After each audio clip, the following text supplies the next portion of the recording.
కొన్ని ఛానల్స్లో కూడా ప్రత్యక్షంగా పరోక్షంగా మమ్మల్ని ఉద్దేశించి రకరకాల వార్తలు ప్రచురిస్తున్నారు. నేను ఒకటే అడుగుతా ఉన్నాను, నా అఫిడవిట్లో కానీ లేకపోతే మా తల్లిదండ్రుల అఫిడవిట్లో కానీ లేకపోతే మా భార్య అఫిడవిట్లో కానీ అన్నీ కూడా వివరంగా ఎక్కడైతే మేము తీసుకున్న ప్రాపర్టీస్ అన్నీ కూడా వివరంగా ఉన్నాయి. ఇవన్నీ కూడా ప్రైవేట్ వ్యక్తుల దగ్గర నుంచి తీసుకున్న ప్రాపర్టీసే. ఈ ఘటన గురించి నిజాలు రావాలని చెప్పి కూడా ప్రభుత్వం తరపు నుంచి కూడా ఈ ఘటన గురించి నిజాలు చెప్పాలని చెప్పి కూడా నేనే డిమాండ్ చేస్తూ ఉన్నాను. మీడియాలో కూడా చూడడం జరిగింది, అనురాగ్ అని చెప్పి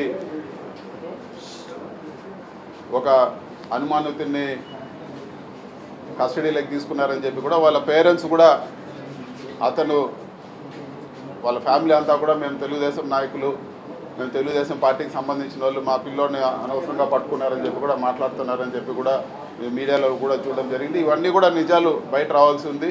నేను ఇంకొకటి కూడా మీడియా మిత్రులను కానీ అందరిని కూడా నేను మనవి చేసేసామంటే, ఇవన్నీ కూడా వ్యక్తిగత ఆరోపణలు.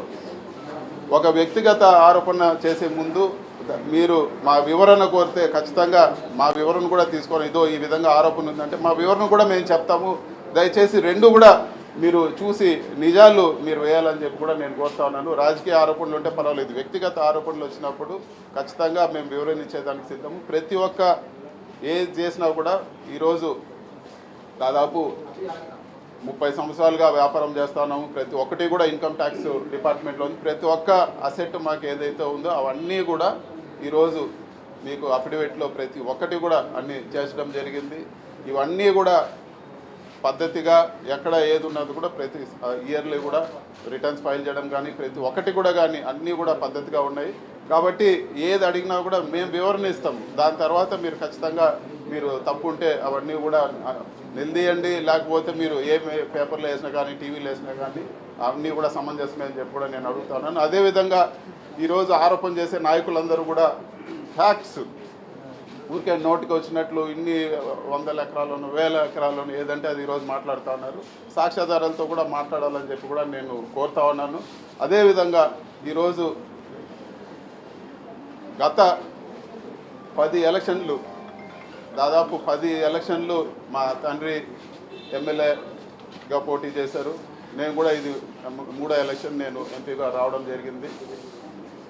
ఏ ఒక్కరు ఈ 10 ఎలక్షన్లు అధికారంలో ఉండి లేకపోని ఏ పరిస్థితుల్లో ఉండి ఏ ఒక్కరైనా కానీ ఎవరైనా కానీ ₹1 మేము ఎలక్షన్ ఫండ్ ఇచ్చినామనో లేకపోతే ఎలక్షన్ పేరు చెప్పి మా దగ్గర ₹1 తీసుకున్నారని చెప్పో ఎక్కడన్నా నిరూపిస్తే కూడా ఈ రోజు నుంచి రాజకీయాలు వదిలేదని కూడా నేను సిద్ధమని చెప్పి కూడా చెప్తాను. నేను ఈ ఎలక్షనే కాదు 10 ఎలక్షన్లు మా నాన్నగారు పోటీ చేస్తున్నారు. ఏ ఎలక్షన్లో అయినా కానీ ఎవరైనా కానీ మా పార్టీ కానీ బయట పార్టీ కానీ ₹1 ఎలక్షన్ ఫండ్ ఎవరి దగ్గర ₹1 ఎలక్షన్ ఫండ్ తీసుకొని కూడా మేము పోటీ చేసింది కూడా లేదని చెప్పి కూడా నేను తెలియజేస్తా ఉన్నాను.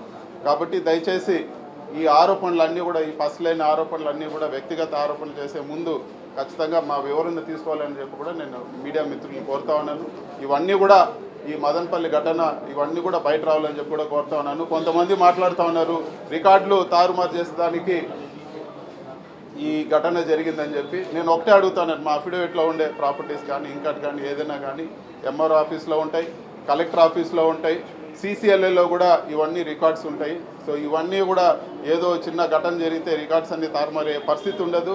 నన్ను అడిగితే నేనే ఇవ్వడానికి సిద్ధంగా ఉన్నాను. మీకు ఏ కావాలన్నా కూడా నేను వివరించేదానికి సిద్ధంగా ఉన్నానని చెప్పి కూడా నేను తెలియజేస్తున్నాను. ఇవన్నీ కూడా కుట్రపూరితంగా ఇమేజ్ దెబ్బతీయాలి, పేరు ప్రతిష్టలు భంగం కలగాలని చెప్పే విధంగా ఇవన్నీ కూడా ఈరోజు ఈ ఆరోపణలు కానీ ఇవన్నీ కూడా ఒక పద్ధతి ప్రకారం చేస్తూ ఉన్నారు.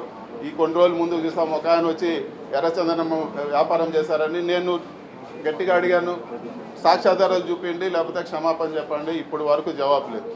అదేవిధంగా ఈ ఆరోపణలు కూడా పసలేని ఆరోపణలు అని చెప్పి కూడా ఈరోజు నేను తెలియజేస్తా ఉన్నాను. ఇక మీదట ఎవరు ఇలాంటి వ్యక్తిగత ఆరోపణలు ఇలాంటి దారుణమైన ఆరోపణలు చేస్తే ఖచ్చితంగా డెఫమేషన్ సూట్ వేసి న్యాయంగా వాళ్ళపైన చర్యలు తీసుకుంటానని చెప్పి కూడా నేను తెలియజేస్తాను. సార్, ఇప్పుడు మదనపల్లి ఇష్యూ జరిగిన వెంటనే ముఖ్యమంత్రి పర్సనల్గా ఇష్యూ చేశారు. బీజేపీ వెళ్ళి అక్కడ విచారణ జరపమని చెప్పి కోరాడు. ఎందుకు అంత తీవ్రత? మేము కూడా అడుగుతాను, నిజాలు బయట రావాలని చెప్పి నేనే డిమాండ్ చేస్తున్నాను. ఎన్ని రోజులు అయింది డీజీపీ గారు వచ్చి? ఎన్ని రోజులు అయింది, ఒక చిన్న ఘటన జరిగింది, ఫైల్స్ అన్ని సేఫ్ అన్నారు. మరి నిజాలు బయట తీయండి. ఈరోజు ఇంత ఘటన జరిగింది అంటున్నారు కదా, ఏ విధంగా దీనివల్ల మాకు బెనిఫిట్ అవుతుందో లేకపోతే ఇంకోటి నేనే రెడీ అంటున్నా కదా, అఫిడవిట్లో ఉన్నాయి, ఎంఆర్ఓ ఆఫీస్లో ఉంది, కలెక్టరేట్లో ఉంది, ఇవన్నీ రికార్డ్స్ ఉన్నాయి కదా. మరి తీయండి, నిజాలు తీయండి. ఇంత యంత్రాంగం ఉండి ఎందుకు ఇప్పటి వరకు ఆ ఇన్సిడెంట్ని, చిన్న ఇన్సిడెంట్ని మీరు ఈరోజు సాల్వ్ చేయలేకున్నారని చెప్పి కూడా నేను అడుగుతున్నాను.